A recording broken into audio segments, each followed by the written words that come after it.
you to take active notes in this and interact as much as you can for an enriching experience.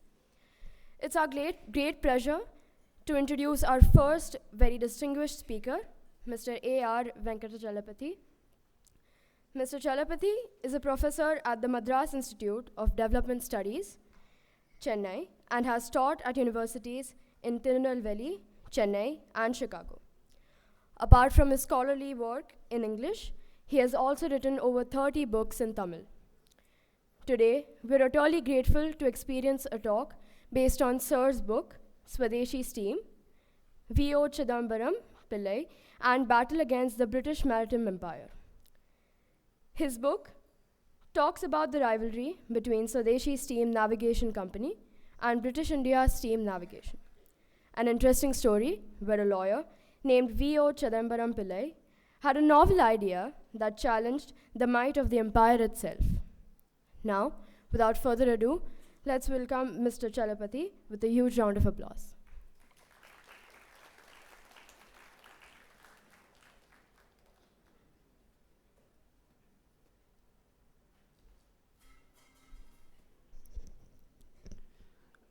Vanakkam, good evening. It's my absolute pleasure to be here this evening. This is my very first visit to Ahmedabad, but I've heard a lot about this institution, except my brother-in-law 20 years ago when he decided to change horses in midstream. He came here to study. It was not then an university. Then some years ago, my goddaughter came here to study, and she had only nice things to say about this institution. So I'm delighted to be here. My thanks go to my dear friend A. Srivatsan, who first suggested that I come here.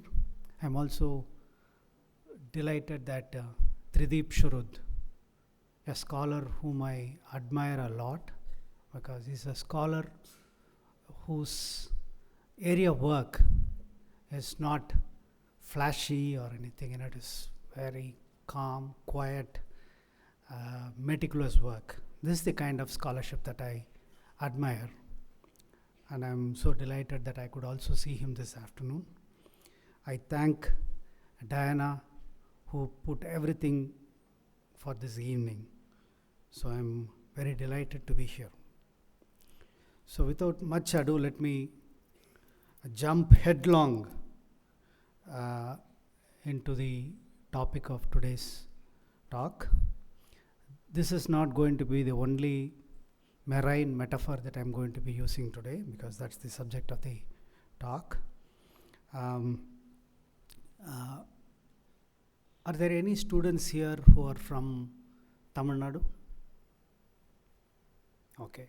So most people from Tamil Nadu would be familiar with this face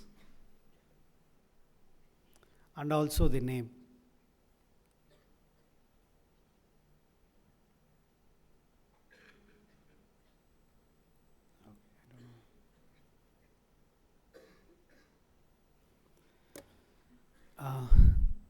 VOC, V.O. Chidambaram Pillai, or VOC, is a household name in Tamil Nadu.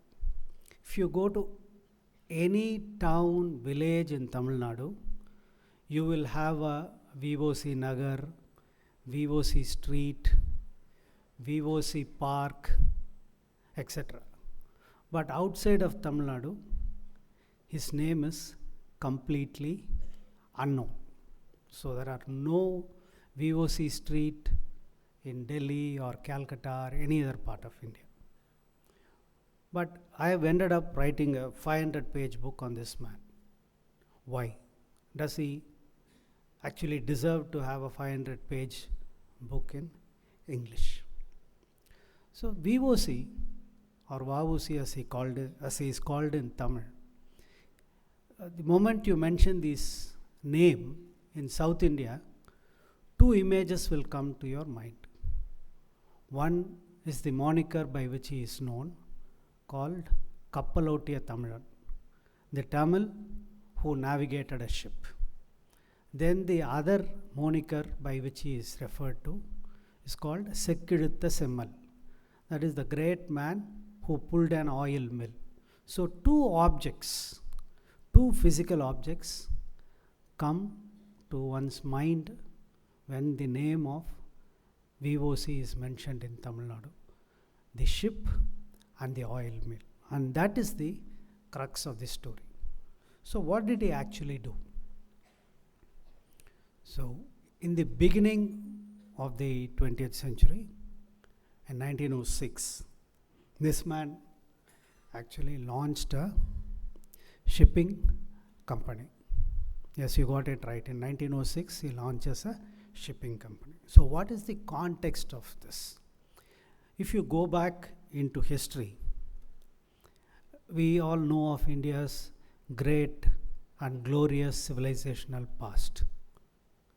And civilization, the glories of civilizational past are usually judged by the empires that kings build. Unfortunately or fortunately, that is how we measure greatness. But if you look at the great empires of India, whether it is the Mauryan Empire or the Gupta Empire or the Mughal Empire, the only exception is the Chola Empire, which I will come to shortly. All these empires were terrestrial empires. They were not naval powers. So even though India has a very long history of maritime activity, it is often restricted to the coastline and the shores. And if you look at Indian Ocean trade, until the Portuguese came in the 16th century, Indian Ocean trade was dominated by the Arabs. After the Portuguese came, the Portuguese became a naval might, and they were a very brutal force. They were worse than the pirates that they displaced. Following the Portuguese, the Dutch, then the French and the English, they all became very important players in the Indian Ocean trade because it was very closely tied to colonialism. This is a story we all know. Something dramatically happens in the 1830s and 40s. Instead of the sailing ships which for a very long time, for millennia, depended on the change in the monsoon winds to move about in the seas, with the discovery of steam and the invention of steam engines, by the 1840s, you had steamships in the Indian Ocean. The steamships dramatically changed the naval scene because the ships can now be bigger. They are not anymore dependent on the capricious winds, the monsoons, to move about. So by this time, Britain is the world's largest naval power. Their writ ran over all the oceans in the world, and not only their naval ships but also their mercantile ships ruled the seas. They had displaced all other powers. And at this time, by the 1840s, therefore in India we have the beginnings of organized capitalist development in shipping, and you had two big shipping companies. One was called the British India Steam Navigation Company, and other the Peninsular and Oriental Steam Navigation Company. Between the two, they ruled practically all the seas in the world. Other changes were also taking place in the 1840s and 50s. Very importantly, you had the invention of telegraph. Wireless telegraphy ensured that information could be passed, exchanged in almost real time. So the safe and risky nature of the shipping enterprise was now brought more into control. In almost all Indian languages, one of the idioms that is often used to refer to calamities is suppose you are sitting crestfallen in your home, your mother is going to ask, for instance in Tamil, Yenda kappal kavandu pochi, which ship has sunk, why are you looking so glum and gloomy, is a idiom that can be found in most Indian languages, or perhaps even in other languages. So the sinking of a ship could spell doom. So what happens with the introduction of wireless telegraphy? Because information can be exchanged in almost real time, costs of insurance also came down very dramatically. All this basically meant that bigger ships, faster travel, cheaper insurance, quick communication, all ultimately boiled down to the fact that your profits could increase very dramatically. So in this context, the other opportunities that are being opened up by colonialism becomes available. By the 1840s, for instance, slavery, formal slavery is completely abolished, and a new form of slavery comes up, what is called the indentured labor. Please look it up. So instead of selling oneself into labor for a lifetime and for life after life, indentured labor was a new system by which laborers, most of them from India and also from China, went all over the world to work in plantations, monocultures, where they sell their labor for 5 years at a time under contracts. So this was as bad as slavery, if not worse. So in fact, there is one 19th century writer has mentioned that in no culture is there any expiation for matricide. If one kills one's mother, there is no prayashchit for that. But this man said that if you work for 5 years as an indentured labor in a plantation, the sin of matricide would be wiped out. It was how brutal it was. So millions and millions of people traveled the seas to become indentured labor. This was many times more than the transatlantic slave trade of the 17th and 18th centuries. All this traffic went through British ships.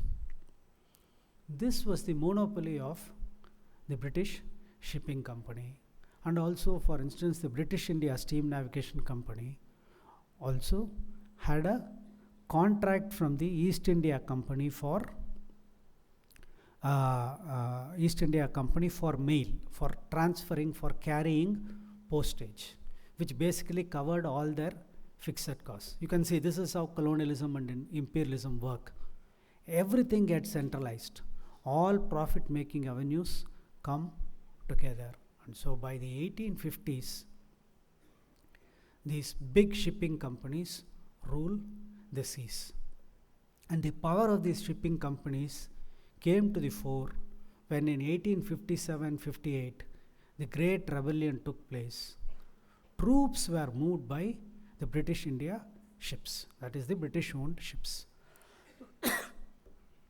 What British India Steam Navigation Company effectively did was killed all indigenous native shipping firms.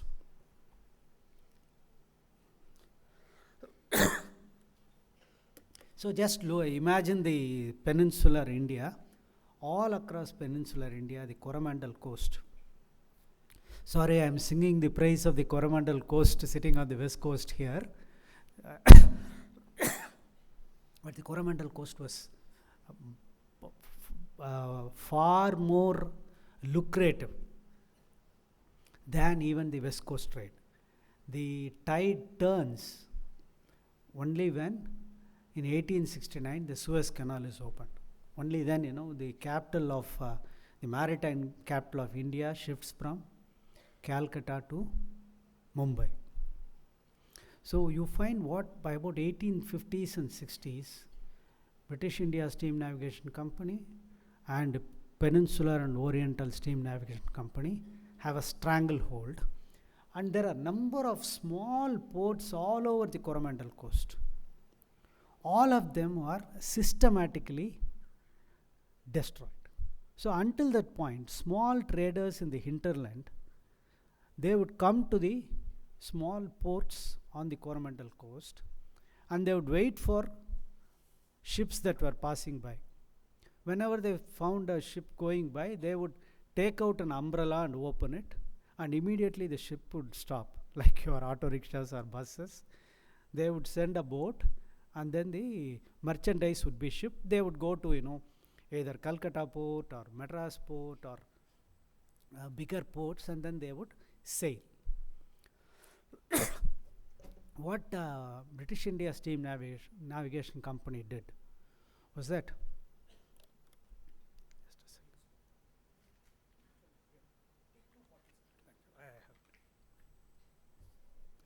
so they joined hands with the other new great locomotive technology. Remember, by 1853, the first trains were plying in India. So in South India, the Southern Indian Railway, they built a network of huge network of rails, connected all the major towns and ports. The British India Steam Navigation Company joined hands with South Indian Railway and ensured that all the small coastal port towns were destroyed. So now all a merchant had to do was anywhere in the hinterland could just go book the goods in the nearest railway station, and the merchandise would go by train to a port town, Calcutta, Chennai, Visakhapatnam, whatever, and then they would be shipped out into the seas. So in a period of about 10 to 20 years, none of the small thriving ports, which was the hallmark of the Coromandel coast for centuries, they were completely destroyed. So by the 1880s, there was no challenge to the British India Steam Navigation Company. So this is the scene, the high noon of British imperialism. So now by 1905, beginning of the 20th century, all students of history would be familiar with the partition of Bengal and what happened subsequently. The Swadeshi movement was born. The Swadeshi movement had three key programmatic points. One was to develop indigenous enterprise. Second was to boycott British enterprise. And third was to develop national education. So just recall your history lessons from your school. So rise of the Swadeshi movement. But what did actually the Swadeshi movement translate into? Swadeshi enterprise in those days, because capital was in short supply. India was a poor country. It had been deindustrialized in the 19th century. There were very few rich people. There were practically no industrialists. So there was very little capital. So when the Indian National Congress, after its Benares and Calcutta Congress sessions, called for the rise of indigenous industries, what it actually translated into was people all over Bengal and parts of Maharashtra, Punjab and South India, all that they did was they produced indigenous candles. They made shirt buttons. They made soap. They made washing soap. They made bathing soap. They made their own cigarettes and beedis. This was what Swadeshi enterprise actually meant when the Swadeshi movement was. But it was of great symbolic importance. But this was what industry actually turned out to be. But something dramatic happened, not in Calcutta, the birthplace of Swadeshi movement, not in Maharashtra, where you had the emergence of Bal Gangadhar Tilak as a major mass leader, not in Punjab, where you had the rise of big leaders like Lajpat Rai and Ajit Singh. Deep down south, you look at Thoothukudi, in English it is spelled as Tuticorin, it is Thoothukudi. In that port town, this man said he wanted to jump into Swadeshi enterprise. And what did he wanted to do? Did he want to make soaps? Did he want to make needles? Did he wanted to make safety pins? He said no. He said we should run a shipping line. That's what he talked about. And to understand that, we have to go into the background of, so Thoothukudi or Tuticorin at that time was the 5th largest port in undivided India. It had a thriving trade with Colombo. It was substantial trade was going on. Cotton was a very important product that was being shipped. After the American Civil War, when cotton supply between American South and American North and also Britain was disrupted, it was cotton from South India that was transported. And there was other forms of trade, salt, cotton, oil cakes, cattle, whole range of things were being shipped.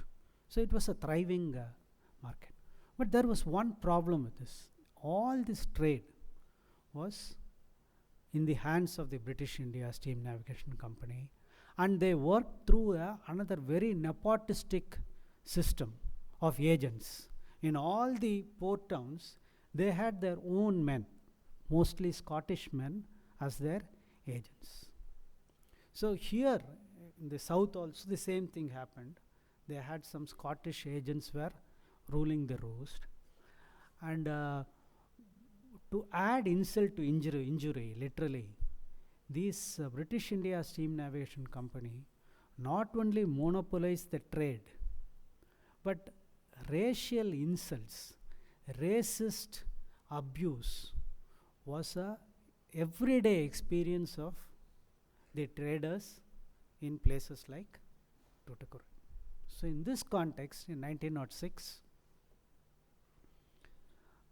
the rise of the Swadeshi movement, the first time this man suggests that to handle this issue, we should involve ourselves directly into shipping. So out of the blue, in 1906, we have a small newspaper report from Colombo's Ceylon Observer and later in the Hindu, which talks vaguely about, this small-time pleader, small-time lawyer from Tuticorin who has come to Colombo and who is talking about Swadeshi enterprise. But nobody at that point takes it seriously. Any big project that Indians moot is always ridiculed. And in the Tamil case, there is Tamil saying, Tamils are characterized by Aramba Surattanam. That is, in the beginning, they make a big dance and show of things. We will do that, we will do this, we will bend the sky into a rainbow, we will make ropes out of sand, all kinds of, fancy proposals would be made. But after a few months, there will be no sign of these big projects. So when the first stories came about the launch of a shipping line, nobody took it seriously, and least of all because this man was not a businessman. Firstly, he came from a landholding community. As far as his education went, he was only a matriculate. He was not even a full-time advocate. He was a pleader. Pleader was a position that a matriculate could achieve by writing an exam which would certify him to be eligible for practicing in the lower level courts. So this is what this man was. Came from a good landholding family with no trading or business experience. What little we know until this point in 1906, actually we don't know anything about him in 1906. Only when he comes into slow prominence, the police and the CID dig up his past. That's when first we get to know that somewhere in 1898, he had participated in a Congress meeting. And later historians like me found out that 30-40 years later, he says that at the age of 21, he had come to read the works of Lokmanya Bal Gangadhar Tilak. So he has that. Then he wrote a autobiography. I'm going to be talking about not just what he did, but also about the documents and sources that went into the writing of this book, because that is a very important part of the story, which will emerge, I hope, in the course of the talk. So he says in his autobiography, which he wrote when he was in prison, he wrote this autobiography in verse form, in poetry. He says that he used to read newspapers extensively. So he must have read the Hindu, he must have read the Madras Mail, and he must have read the Swadeshi. Whether he had access to newspapers from Bengal, we don't know. But we know that he actually met the prime disciple of Ramakrishna Paramahamsa. Who was the prime disciple of Ramakrishna Paramahamsa? Not Vivekananda. Vivekananda is a star student. One of his earliest students was Ramakrishnananda, who spent 11 years in Chennai.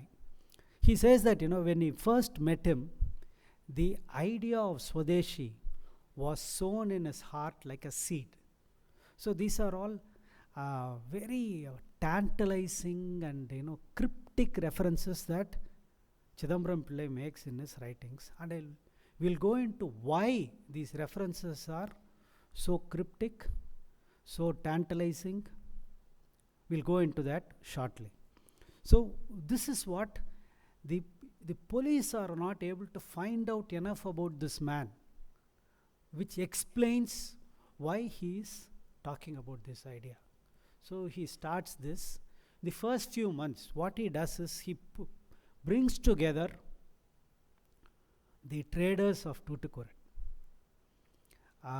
and talks to them and convinces them that they should start a shipping line. So here once again, we have to see that one of the great characteristics of great men, in the 25 years that he lived after the collapse of the company, he never talked about his achievements. That is one very difficult part of the story. So we have to get information from various other sources. So he says that I brought together the traders and talked to them, and then first he suggests that they should charter a ship and use that ship to transport the goods. So this starts sometime in April 1906. So basically within a year of the Swadeshi movement. Slowly, as this gains traction, the first initial kind of sense of disbelief and discouragement that comes up,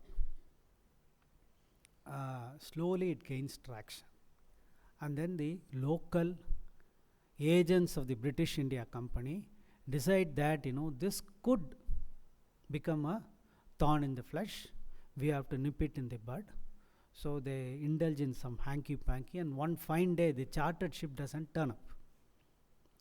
So this person who had chartered the ship from Bombay, as you could have imagined, was a fellow Indian. He was easily bought over.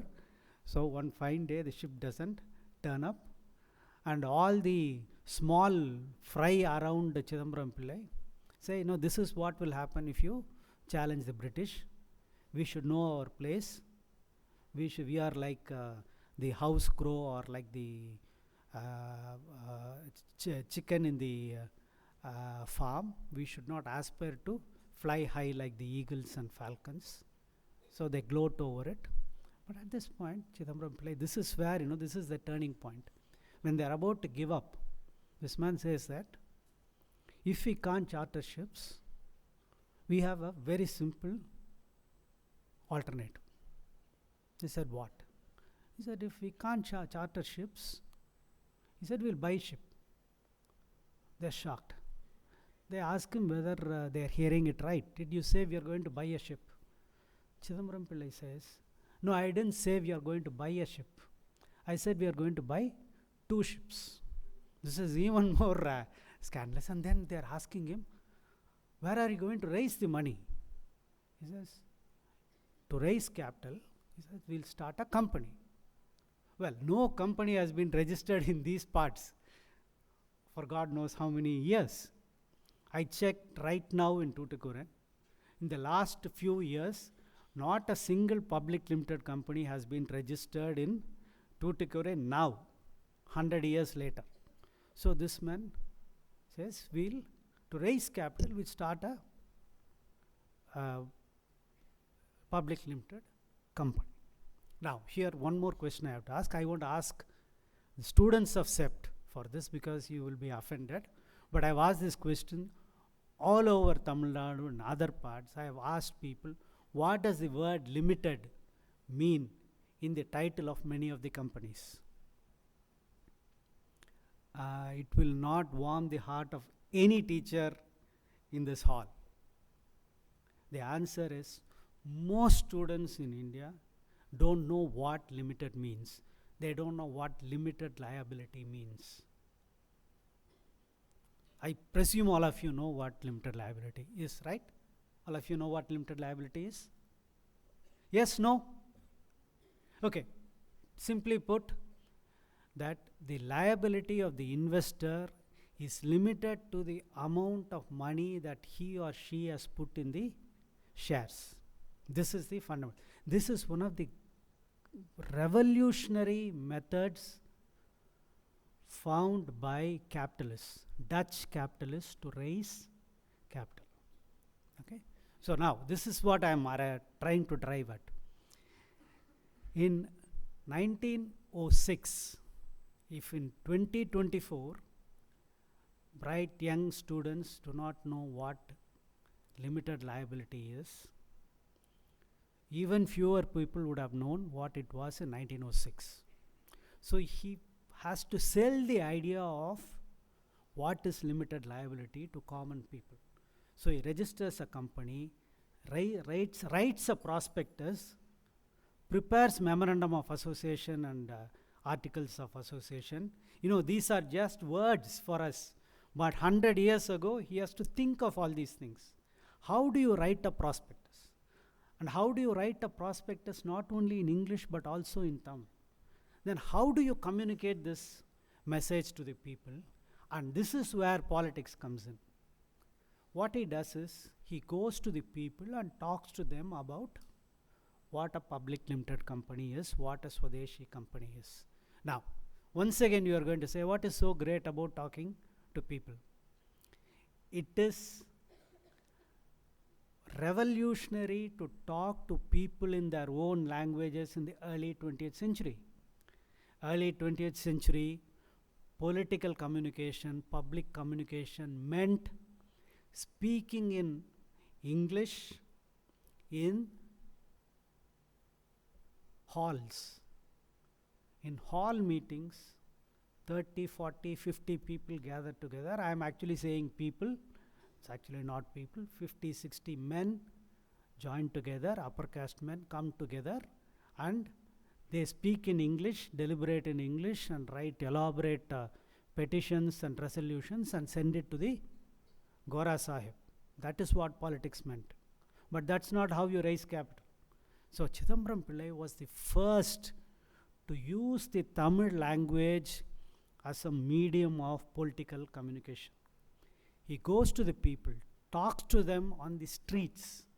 Public meetings are held in Maidans, on the beachfront, in school premises. And I'm just summarizing this in a few words.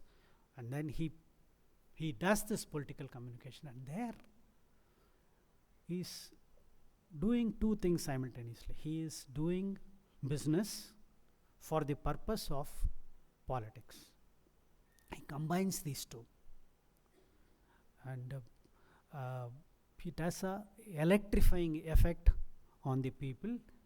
I am going by the references that the police are giving us. It is not from the nationalist newspapers. With that we get this information. But something more important than this, especially we as students and teachers and intellectuals, he is involved in the now and then immediate, right? He can't wait. He has to raise the money within a finite period of time. But even there, this prospectus, what is he talking about in this prospectus? This is where I'm going to quickly elaborate on some of the aspects of that prospectus. He says, yes, we are going to run ships, and this is to challenge the British monopoly on shipping. From there, he goes on into what can only be called dreams. First thing he says that, who can invest in this company? He says, only Asians can invest in this company. No Europeans will be permitted to buy shares. Not that many Europeans were queuing up to buy shares, but he's making a political point. Then he says, as far as possible, these ships will be run by Indians and Asiatics. So once again you would ask, what is so great about it? To be in charge of a ship, as a captain, as an engineer, you need to be certified. In those days, all the certification came from the European nations. No Indian could actually. There were no Indians who were certified sailors, captains, engineers. But he's thinking about that. He says, we will try to get Japanese sailors if possible. That is the idea. Then he goes one step further. He says, now we may not have enough Indians who are qualified to run ships. So he says, we will start. He is going crazier by the minute. He says, going to start not navigational colleges to train Indians in the art of navigation. The people around him think he's gone completely mad. They were right. You know why? When was the first Indian Maritime University built? There is an Indian Maritime University. You know that, right? When was the Indian National Maritime University founded? 2007. 101 years after this man thinks about this. We have no clue to how this man, deep down south, not even a graduate, where is he getting these ideas from? Then he goes one step further. He says, we are not going to stop with running ships and training Indians to run these ships. He says, we are going to repair our own ships. When people, are just, their jaws drop, they said, how are we going to repair ships if we don't have enough dockyards? He said, they will come once we build dry dockyards, which is for shipbuilding. So he's thinking of building ships. And here I want to bring in something contemporary. I'm sure most of you have watched the film Ponniyin Selvan. Yes? Yeah, Ponniyin Selvan is about the Chola Empire. The Cholas sent their naval ships up to Indonesia. But interestingly, you know what? Chidambaram Pillai was not aware of the Chola Empire at all. It is only from the 1920s, after the work of Nilakanta Shastri and others, that we know of the Chola Empire as a naval empire. So that is aside. So he has, at that point in time, none of this, he is even aware of any of these things, but he's thinking far ahead. So dry dockyards, shipbuilding. So he's really thinking big, and he actually sets out to actually go and buy ships. So he leaves within 7-8 months of this original idea, he is off to Bombay to go and buy 2 ships. And here I have to add some drama to it, but I am not adding this drama. This is from contemporary sources. He is married, and his young wife of 16 or 17 years old, she is heavily pregnant. And the midwife is telling him that, this is going to be a very complicated pregnancy. So what does Chidambaram Pillai do? He said, hell with the nation, hell with the ships, I am going to sit beside my wife and take care of my family. He said, no, I am not going to step back. I will not return until I buy a ship. So when his son is born, he is not here. He is actually here. He is here in Bombay. He finally succeeds in buying 2 ships. And now this becomes from the realm of pure theory and dreams, it actually becomes a reality. People who had been ridiculing him, and remember, most of the people who are ridiculing him were his own comrades and friends and his neighbors and others. They said, this is not something you can do. So we go step by step, and for about an year, there was a tough competition. When the tough competition is going on, the British are not going to be watching it silently. So immediately, every trick in the book, all the various unethical practices like rate cutting, deferred rebate system, free gifts for passengers, every trick is used to lure away custom from the Swadeshi company. The police start harassing the Swadeshis. At the port officer and the medical officer, they are giving trouble. So in the midst of all these things, the Swadeshi company is actually making slow inroads. And at this time, the political climate is also hotting up. 1907, the Surat Congress, the Congress session of the Indian National Congress at Surat takes place end of December 1907.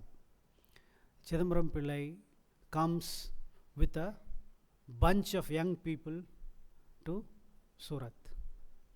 When he actually comes to Surat, until this point, he has not met Tilak. He has not met Aravind Ghosh. He has not met Lajpat Rai. Until this point, he is only one among many delegates, one of the members of the Congress. But in the 10 days that he spends in Surat and returns, now people are calling him the leader. He is all fired up, and he goes back to Tuticorin and he ups the ante.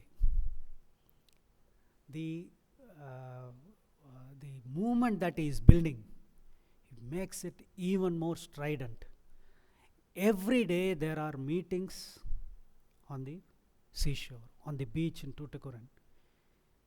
He trains other leaders, younger men, to speak in public. And for about 2 months, we have police reports of that, where on the streets of Tuticorin and Tirunelveli, white men, white officers, white sahibs are terrified. A school principal of the local school principal says, until this point, whenever I used to bicycle, people used to give way. They used to do salam. Now whenever we walk on the streets, children are shouting, Bande Matram. The other day, a Jatka driver was purposely and deliberately, crossing my path and not letting me go ahead. And to give one more instance, how are you doing for time? Okay, so I'll give you one instance of the reach of the movement. Think 100 years before, when Brahmins and upper castes, their shaving needs were all performed, they were served by professional barbers coming from a certain community. So what happens with Chidambaram Pillai is that, all the quote unquote lower class people of Tirunelveli and Tuticorin are behind him. If the traders and merchants are behind him, the workers, the butchers, the Jatkavandi drivers, the barbers, they are also behind him. So there is one Indian who is working for the British India Company. So when the barber comes that particular day, he says something nasty about the Swadeshi movement. Immediately the barber tells him, I am not going to serve you anymore. He stops midway and leaves. You know that, the professional etiquette, all professions have etiquette. So what one barber has touched or left halfway will not be completed by another person. And especially in this case, because all of them were committed to the Swadeshi cause, nobody would come and finish the shave. So with police escort, this man was taken to Tirunelveli, 50-60 kilometers away, and from there another train to Madurai, and it took him a whole day for him to complete his shave. This was the level of Swadeshi propaganda that Chidambaram Pillai had said. So this entire town was practically under his thumb. And at this time, he once again does something else. There is a cotton mill in Tuticorin. There, he starts a strike. So on the beach front, the Swadeshi company is thriving. Inside the town, there is a major strike. So now this is when the government gets really panic. It sends a highly able professional officer to the ground. That's a long story, but to give only one instance, to bring it to the denouement, the collector summons Chidambaram Pillai to Tirunelveli, the nearby town, the district headquarters. The date is chosen because March 9th is the date when Bipin Chandra Pal, the great Bengali leader, is being released from prison. So that day is supposed to be celebrated as Swarajya Day. To subvert it, the collector calls Chidambaram Pillai to Tirunelveli. As it often happens, he is made to wait until afternoon. The proceedings start very late. Towards the end of the day, when the proceedings are going on, Chidambaram Pillai suddenly tells the collector, no less. Remember that in those days, collectors were not just executive officers. They were also judicial officers, collector and district magistrate. So suddenly Chidambaram Pillai tells the collector, can we adjourn the meeting? So the collector is curious piqued. He said, why do you want to adjourn the meeting? He said, I want to go and give a public lecture today in the evening to welcome Bipin Chandra Pal. The collector becomes very furious. He says, the point of this proceedings is to actually stop you from giving public talks. Chidambaram Pillai is adamant. So late in the evening, with no notice, without WhatsApp messages, without social media, he is able to mobilize 2,000, 3,000 people. The people come up. He delivers a very stirring lecture, and very clearly it becomes clear that it's a point of no return. Finally, one more offer is made to Chidambaram Pillai. The collector tells him that I will let you go if you promise not to come back to Tuticorin and Tirunelveli for 6 months. So Chidambaram Pillai, it's an offer that he can't refuse, but Chidambaram Pillai actually refuses. He says, yes, I am willing to leave and not come back if you promise that you will not harm the Swadeshi company. Well, the collector says that is the very point of this exercise. So immediately is arrested, and then a sedition case is launched against him. And this particular case is still a case law in sedition cases. Chidambaram Pillai is finally given 2 life imprisonments. You heard me right. 2 life imprisonments. A human being has only 1 life, but he has given 2 life imprisonments. One on the charge of delivering seditious speeches, and another on the charge of abetting seditious speeches. He's put in prison. Then that is a very long story. Probably I'll come back to it later. But the point about the shipping company is that, he gets these 2 ships. I'll tell you something about this image later. It is very blurred, but this is not even a picture. It is only a illustration. But I can't overemphasize the significance of this image. I'll come back to it later. The shipping company, for a while, is actually able to ensure that no trader ships the freight on the British ships for about 6 months. So with the arrest of Chidambaram Pillai, when in this whole business, there is also a group within the company which is working against him. We'll come back to it later if we have time. So from the high point of 1907, 1908, within a period of 5 to 6 months, with Chidambaram Pillai being arrested and put behind bars, the company quickly collapses. By 1911, the company is liquidated. Chidambaram Pillai is in prison. All over India, there has been a wave of repression let loose. Tilak is in Mandalay prison for 6 years. Aurobindo has taken refuge in Pondicherry. Entire Swadeshi movement had been crushed. So there are other things that we can talk about, but quickly let me add 1 or 2 things.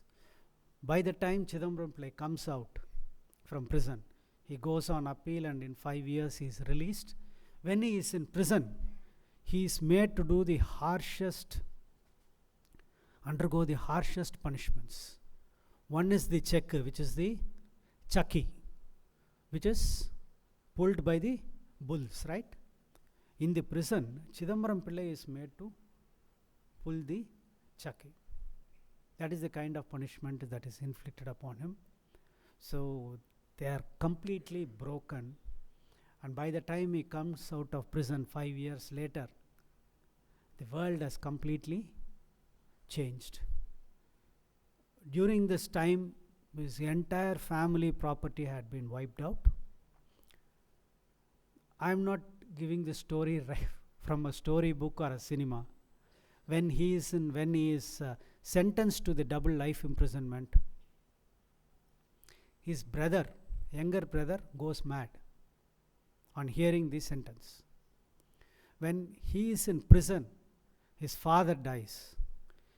As the firstborn, he is the one who should do all the rituals, but he cannot even get parole.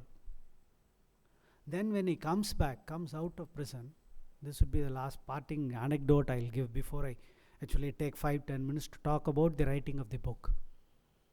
In 1915, Gandhi comes to Chennai from South Africa. He has returned from South Africa, met Gokhale, and is traveling all around India, meeting people, learning about India.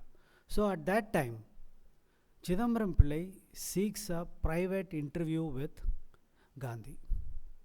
So Gandhi tells him that this is a private interview, so please come and see me at 6 in the morning. Chidambaram Pillai refuses to go. Can anybody guess why he says he can't go and see Gandhi at 6 in the morning? He says that I can't come at 6 in the morning because the first tram that leaves from near my home is at 6:30 in the morning. In my present condition, I don't have any means to hire a cart and arrange some other transport to see you at 6 in the morning. A person who had just 6 years earlier bought 2 ships worth 4 lakhs of rupees did not have 4 annas to pay for a jatka and go and see the future father of the nation. And final point that I want to make is the biggest challenge about writing this book is that when he was arrested and when he was given the sentence of 2 life imprisonments, you must just imagine the magnitude of the prison sentence. His guru Lokmanya Tilak got only 6 years. He was given 20 years, 2 life imprisonments. So the moment that news came, most of his friends and acquaintances destroyed all the letters and papers and documents they had with him. Most of them. And what little was left, in 1911, one of the British officials who were involved in the crushing of the Swadeshi company, called Robert Ashe, he was assassinated by a group of revolutionaries who had connections with the Bengali Manikdola conspiracy cases. With the assassination of a British officer, the few who had retained some of the papers, they destroyed everything. So no papers survived from any of Chidambaram Pillai's friends, family, acquaintances. So the challenge was how to write this book. So this book is based on fragmentary material collected from police records, newspaper reports, going to London, the entire records about the shipping company. Nothing has survived from India. So I had to go to the Lloyd's Register of Shipping. I had to go to the National Maritime Museum of England. And from there, the information that you are able to collect is only tidbits. They are little bits. From this, how do you write a story? This is the biggest challenge. And more importantly, the other challenge that I have is few outside Tamil Nadu are interested in people with unpronounceable names. My editor told me, this book is full of names and most of the names we can't pronounce. But what to do? This is the story we have to write. So the challenge was to introduce not just this great shipping enterprise. It's a dramatic story. I am sure all of you agree that this is a dramatic story. It doesn't get more dramatic than this. The David taking on Goliath and giving Goliath the run for his money. Instilling the fear of God in Goliath. He has done that. So it's a great dramatic story. But the issue is, how do you present the story? I have written many books in Tamil. On Chidambaram Pillai alone, I have written 7 books. But I wanted to write and reach people like you. So the way I went about this, what I have tried, whether I have been able to pull it off is a different matter, is to bring out the drama in any story. The most dramatic story can fall flat on its face if you do it poorly. But if you do it well, even a not so dramatic story can actually become a very dramatic story. And the most important challenge is to build a narrative. How do you build a narrative? With little bits of information. This policeman says, I went behind him, he met this fellow. Some other information talks about how the port officer did such and such a thing to the Swadeshi volunteer. Then there is another report about some letter exchange between the governor and the police officer. The police officer exchanging letters with the district collector.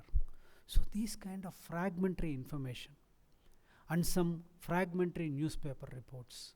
So you have to look carefully. Sometimes you can come up with nuggets. I'll give you 2 instances. In this entire story, the only place where I got a description of the ship was from, of all places, the Maratha newspaper. The Maratha newspaper gave a description of the reception that was given when the first ships came from Europe to Bombay. So that was one. The other dramatic story was that I mentioned the assassination of this white officer, right? So I tried to trace the family of this white man, and I succeeded in meeting the grandson of that British officer. One of the most epiphanic moments in my life. So I flew in from London to Ireland. The grandson was supposed to be waiting there for me. I am actually fearful, right? I am studying the man who has killed that person's grandfather. I don't know how he is going to turn up. Is he going to turn up with 3 or 4 gundas with cycle chains and rods and going to give me a thorough beating? So, and I see him, he's a gentleman, he's tall with thick glasses, but he is also perturbed. He doesn't know what to say. So it took us a while to warm up, and then now we have become friends. And the most amazing thing is that, he had so many records. He had so many papers. Some crucial papers which throw light on how the shipping company was crushed. I found the papers with him. So these are the kinds of information that I tried to weave it together. And one way in which I tried to build interest in the story was by, if you look at the title of the chapter titles, you'd see that I have used a number of marine metaphors. In fact, the whole book is teeming with, once again, that is a marine metaphor, if I may say so. So the whole book is teeming with idioms, and that's when you realize that, what a powerful hold that the sea has had over human civilization. That our entire language is suffused with the language of the sea, of the nautical, of the navigatory, of the maritime. So this is how I tried to build these little bits of information into a narrative. And the more questions that I asked, and the more answers that I tried to give, more and more questions came up. And you will find that in this book there are a lot of questions. The one question that will linger with me, and that's where I will end my talk, is where does this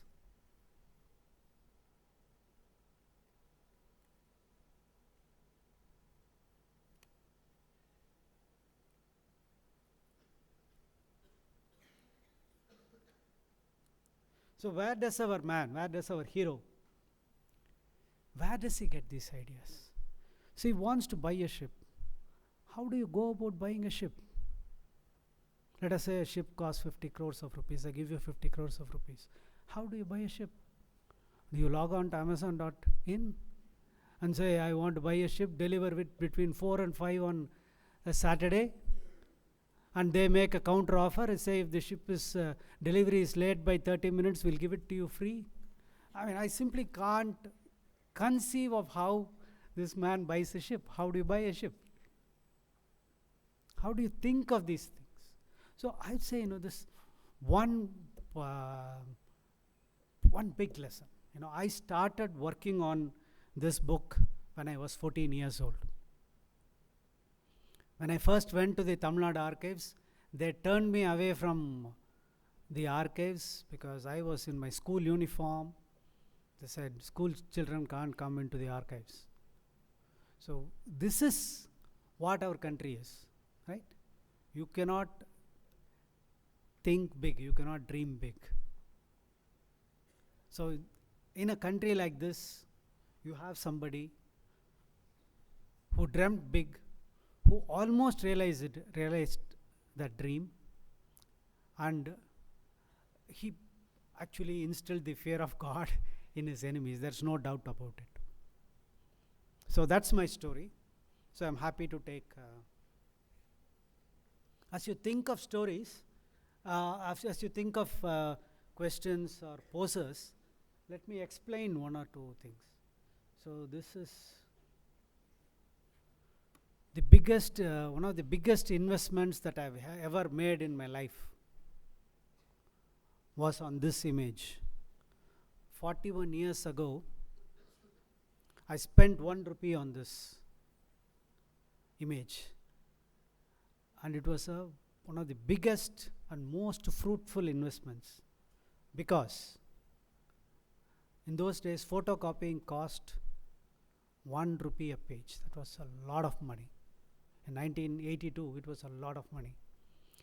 I saw the copy of the prospectus, the first prospectus issued by the company. First page had this image, and the other 3 pages were text. So I said, should I spend 4 rupees and photocopy all the 4 pages, or save 1 rupee, 1 whole rupee? It's after all an image. What is so great about this image? It's not even clear.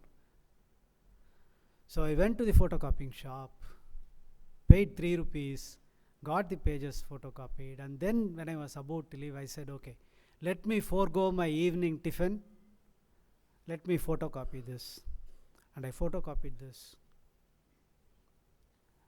This is the only known image of the ship, Galia ship, that Chidambaram Pillai bought. That document doesn't exist anymore. Don't ask me. That is the state of Indian archives, Indian libraries. Books that you saw 20, 30 years ago might not actually exist anymore. The documents that I saw many, many years ago have been lost, they have vanished, they have disappeared, they have disintegrated. So if I had not spent that 1 rupee, this image would not have survived. Thank you. I'm happy to take questions.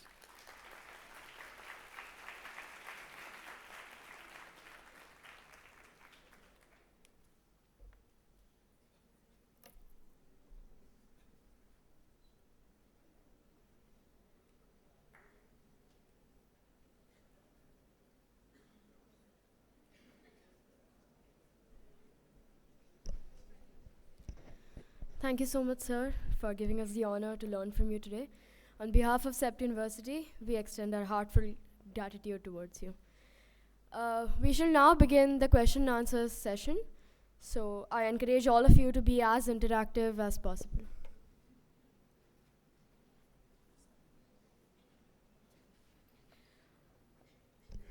If anyone wishes to purchase sir's book and learn more about it, they're available for sale here, so kindly reach out for that.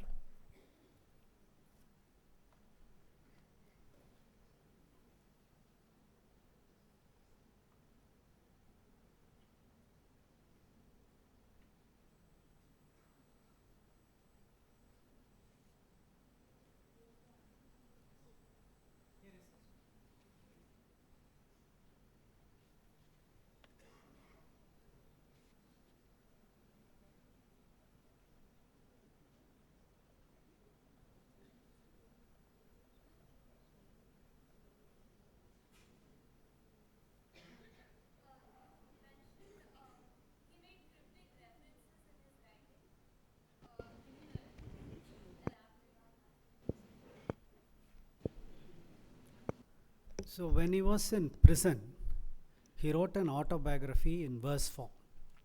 Okay, firstly, this very interesting thing is autobiographies. I am wary of speaking about autobiographies with Trideep sitting right in front of me. Autobiography is a very modern genre. Okay? In Tamil, there are practically no autobiographies in the 19th century. When I say that, there were a few autobiographies, but they were not published until much later. So when Chidambaram Pillai wrote this autobiography, he was not aware of earlier existing autobiographies. I presume he wrote it in verse form because I think if he wrote it in prose, it would self-incriminate him. So he probably, that was the reason why he never wrote that in prose but in poetry. So the form of poetry is such that yes, aesthetically it's a very interesting form, but it's a pain in the neck for historians, because you spend half the time trying to decipher, trying to figure out what he is saying and what he is not saying. So it does give you information, but it seems that like many of the great, that is probably a very Indian trait. We kind of undervalue our own importance. So to talk about our own achievement is seen as what smaller men do. This is what we academics, which is the synonym for smaller men and women, we do know. We talk about ourselves, we talk about our greatest glories, how we say, how this is a great advance in historiography, this is how we do our review of literature. But great men, great women, they don't talk about their achievements. And I'm so furious with our man, our hero, that he was so self-effacing. He came out of prison and lived for 24 years afterwards. Never talked about how we went about doing it, what were the challenges, why it failed, how it was crushed, who were the people who backstabbed him, who were the ones who let him down. We don't know. So that is it. So that is the autobiography, and this autobiography was published only after his death, not in his own lifetime. That is what I meant by cryptic references.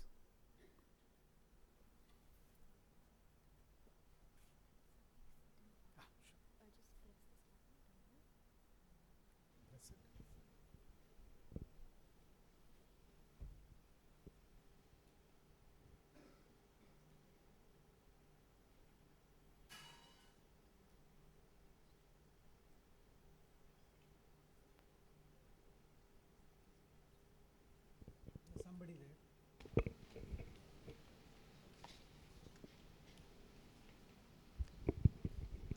You mentioned that you met Robert Ash's grandson, right?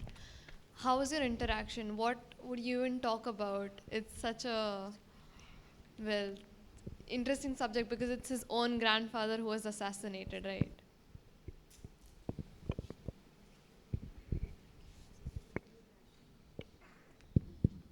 Okay. That family is a Anglo-Irish family, but very interesting things. Certain things, life is very strange. It is not the black and white of Hollywood movie, of Bollywood movies or Tamil movies.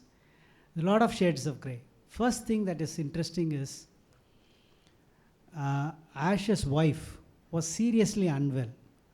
So when around the time of Ash's death, if you look at all the correspondence and documents, the impression you would get is that his wife is going to die very soon. But what happened? Ash died. And the wife survived him by 45 years. And if I may say so, during this 45 years, whatever she did, she would qualify perfectly for the description of Pativrata. I don't know whether she observed Karva Chauth or anything like that, but very close to it. She kept the memory of her husband alive all through those 45 years. And something very strange is that the next irony is Ash left behind 4 children. One of them was a boy. You would have thought that, after such a brutal tragedy in the family, nobody would want to have anything to do with India. That son joined the Indian Army. He saw partition. And what this grandson tells me is that my father never forgave Mountbatten. He says, my father fully put the responsibility of the violence of partition to the ham-handed manner in which Mountbatten handled the whole thing. That is there, what he said. And very strangely, the family, despite their wish, they have never been able to come back to India.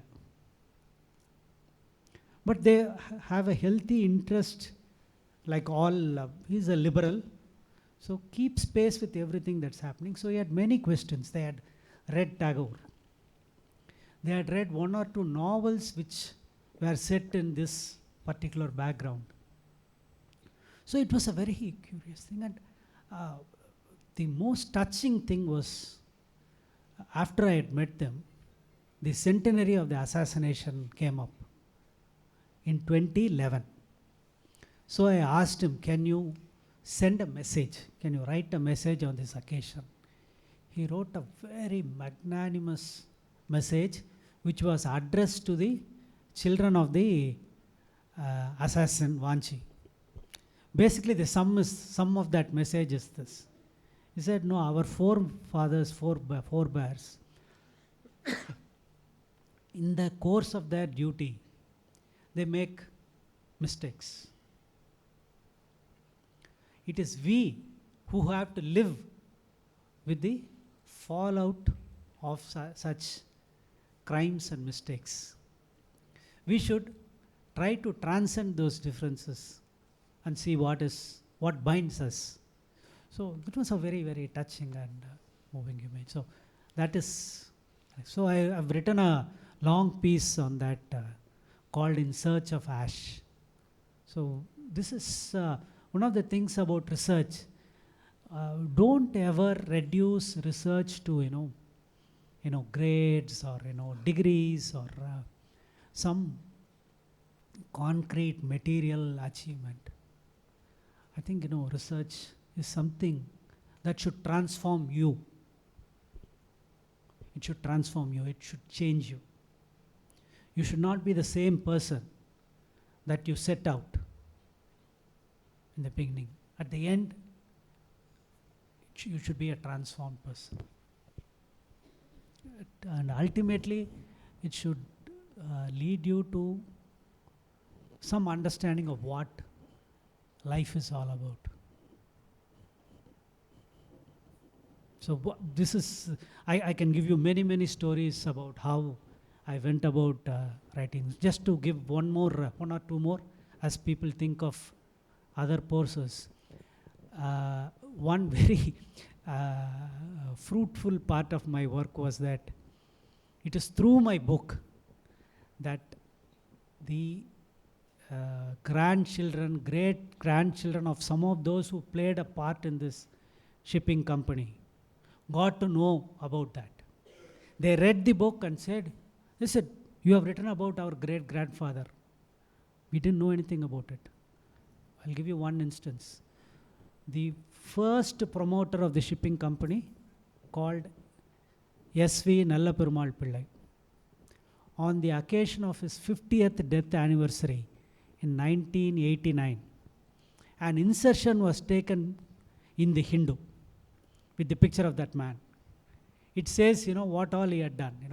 He is a philanthropist, he was the founder of so-and-so school, he was chairman of municipal council, he was president of war relief fund, half a dozen things. It makes no mention of what would be the greatest achievement. Could there be a greater achievement than promoting this shipping company? They were not aware of it. So after reading the book, so they invited me home, they gave me a silken brocade, provided a, feast for me, these things happen. That is one. The other case was, I went in search of one particular person. I found, I traced the son of one of Chidambaram Pillai's associates. So I traced the house, I went into the house, stepped in, and the old man came out. He said, "Who are you?" I said, "I am so-and-so. I have come to find out more about your father, Subramanya Pillai." He said, "If you want to take the name of that bloody scoundrel, don't even step into my house." That is what he had to say about his father. So this is not about research. This does not, enrich my research, but it enriches me as a person. When I was a young boy, I thought, what a nasty son he is. But in my old age, I think of all the things.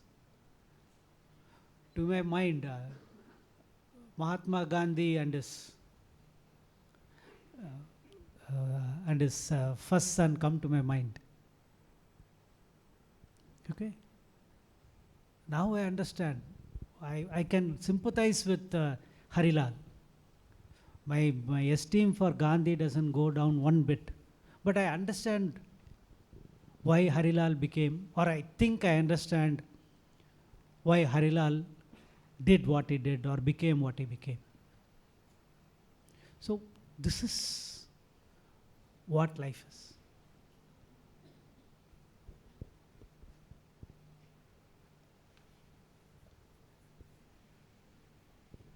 Anything about writing? You want to ask me something about writing?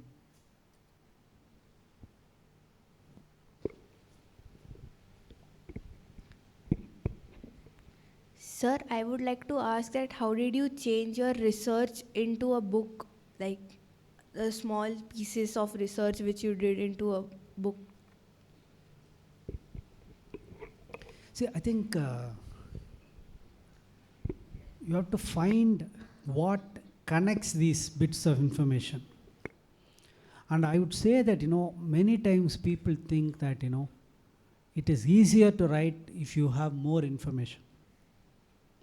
Right? Everybody thinks, if you have lots of information, you can write better. But actually, if you have too much material, it actually weighs you down.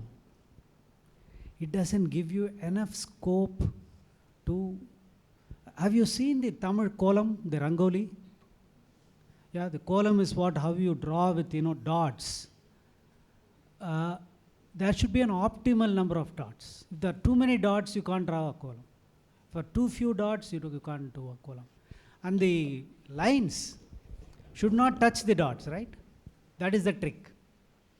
If the lines touch the dots, the column fails. So data is like that. Data is there, it is a given. How you weave around it, how you navigate it, that is the challenge. So that is the first red herring that you have to push. Too much information, it is not going to give you any elbow room.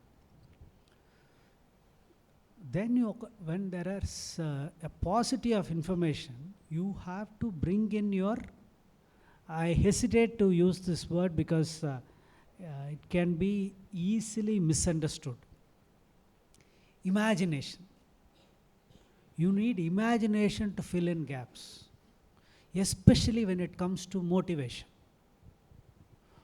What motivated so-and-so to do these things? Why does Gandhi chose salt rather than something else? So this is, motivations are very difficult. That you have to speculate. But it is the gaps that let you imagine things. So I'll give you the analogy of archaeology.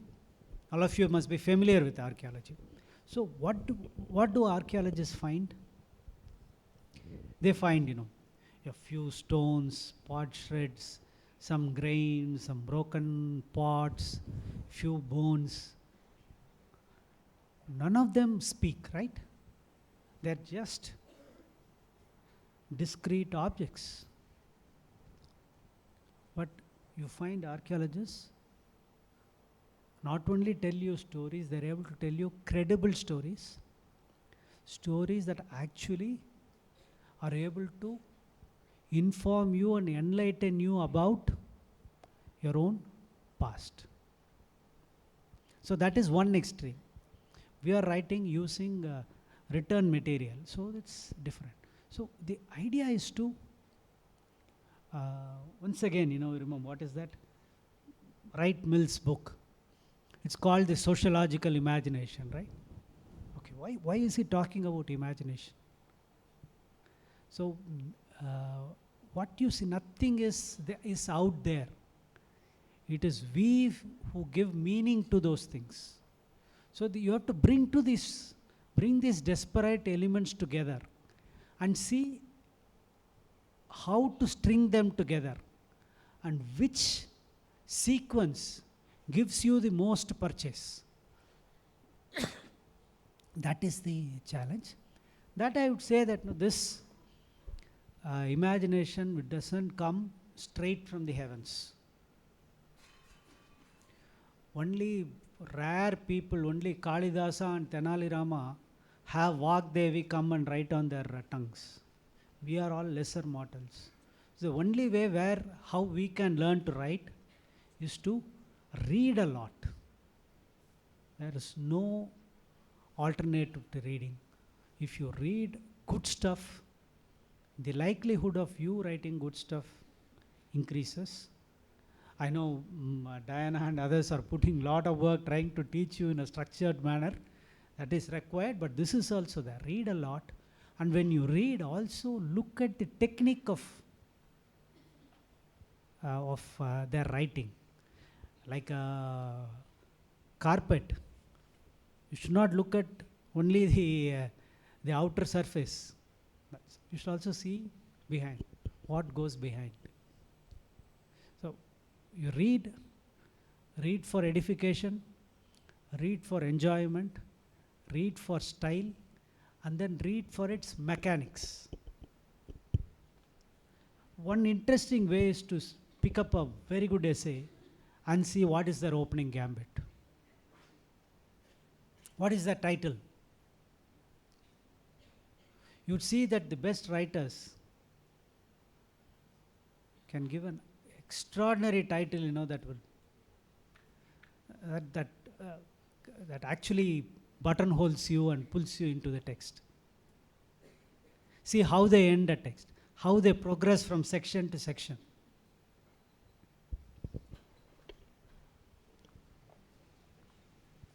There's somebody here?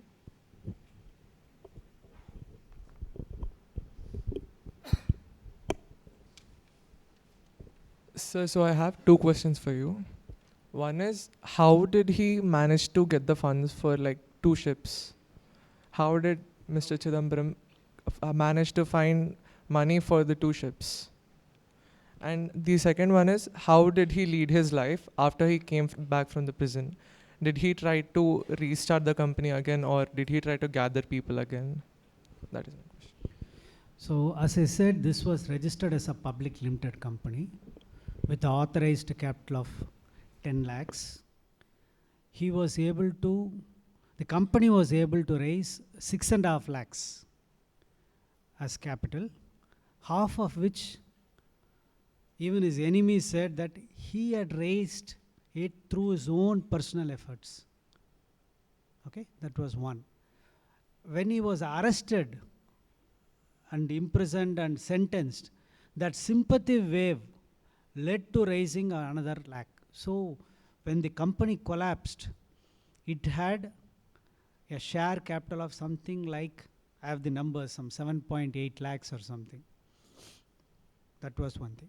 But one of the difficulties that the company fell into is that it's a criticism that was made both contemporaneously and later, is that they said that the company collapsed not because of its politics or because it was crushed, because they were inexperienced.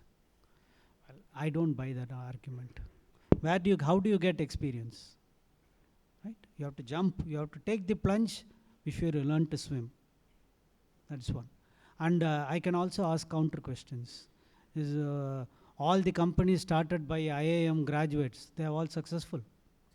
So many companies have failed. So that is one aspect. So one problem was that it was undercapitalized. There's no doubt about it. How would you raise capital in a poor country? That was the big challenge. Now in 2024, is it easy to raise 10 or 20 lakhs for an ordinary person? Okay, so that is one. The ships were bought from Europe, and the payment was made in installments. So one of the problems was the huge interest. So this was like, he was fighting battles on all fronts. There was not one battle that he was fighting. So he was trying to manage everything. And apart from all these challenges, there are people here, some people who are criticizing him. You have bought 2 Swadeshi ships. They are called Galia and Lavo. Why don't you name them after Dadabhai, Nauroji, or Lokmanya Tilak, or Akbar? I said, yes, but how many things will this man do? Right? Changing the name of a ship is not just painting it over. Right? It is a process. And you are not helping this man by giving this kind of idealistic advice. Okay? So that was one aspect. So after prison, he comes out of prison, he has lost his vakil sanad. So he cannot, if you are charged and convicted under certain sections of IPC, Indian Penal Code, any crime that involves moral turpitude, right? That is the term. So any crime that involves moral turpitude, if one is convicted of that, that person's certificate for practicing in the court becomes null and void. So he is able to get that certificate back only after 12 years. By the time he is a spent force. So I was able to find some of the letters that his wife wrote. That story of his wife is even more tragic story than this. His wife Meenakshi was 12 years old when she got married. By the time she was 16, she had 2 sons. By the time she was 18, her husband was in prison for crimes which I'm sure few people would have understood at that time.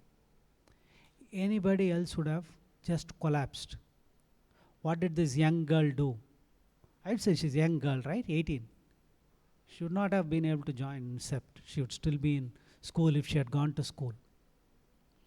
With her elder brother, she went and lived wherever her husband lived. Carried on all the correspondence. Raised money for the defense. Corresponded with jail authorities. Corresponded with the governor. Petitioned King George and the Secretary of State for India. And that bunch of letters that I saw is actually, I said letters that went from the family were all destroyed, right? Remember that? Because everybody was scared. So she, for whatever reason, had a notebook where she had kept copies of these letters First thing that struck me was the the thorough mastery of the language. And the language comes straight from her heart. It is bristling with literary allusions. If you have time, I will give 2 instances. I know we are really running out of time. So one letter is addressed to Chidambaram Pillai's close friend, who has become a sannyasi. Okay? She writes a letter to that person. Dear brother, I read your recent book, where you have sung the glories of being a sannyasi, and you have undermined the life of a householder. Okay? He says, how can a sannyasi function when the household is not doing well? Without the woman in the home, how will your practices of austerity and sannyasi thrive? She is asking at the age of 19. And then the one letter which is, I cannot forget this letter. She says, we have sold all our property.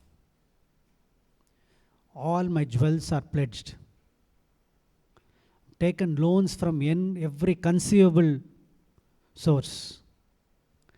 Nothing is left.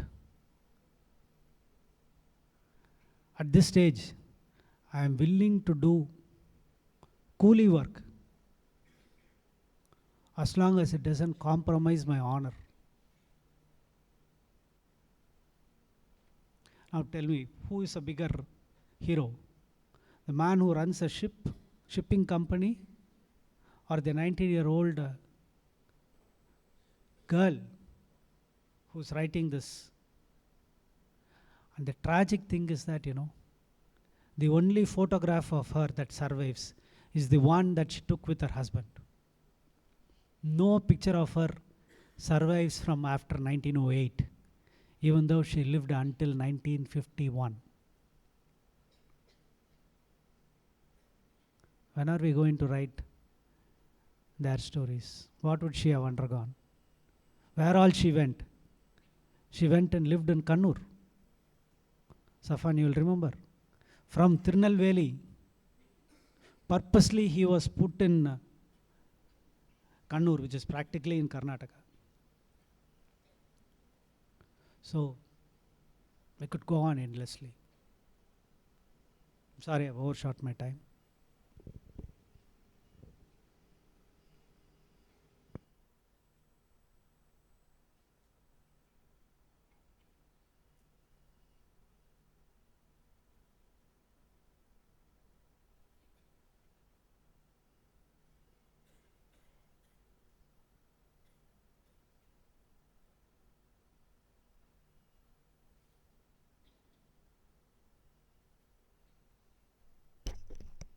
Thank you so much, sir. Thank you, sir. Thank you again for this wonderful opportunity.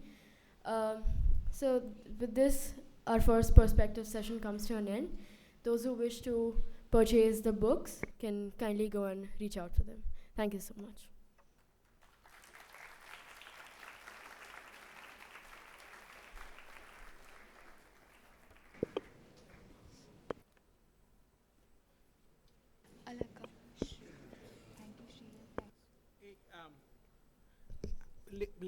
Let me interrupt the departure and say this. An absolute honor for any institution to have Venkatachalapathy come and talk to us. We were joking with Diana in the afternoon that we've known each other even before she was born, which says something about our friendship and how long we go back. It's not about friendship. It's about the kind of deep scholarship, commitment, empathy that a scholar brings to what she or he does. And Chala has been one of those people in this country who has exemplified what measure that you have for scholarship. So thank you very much for what you do.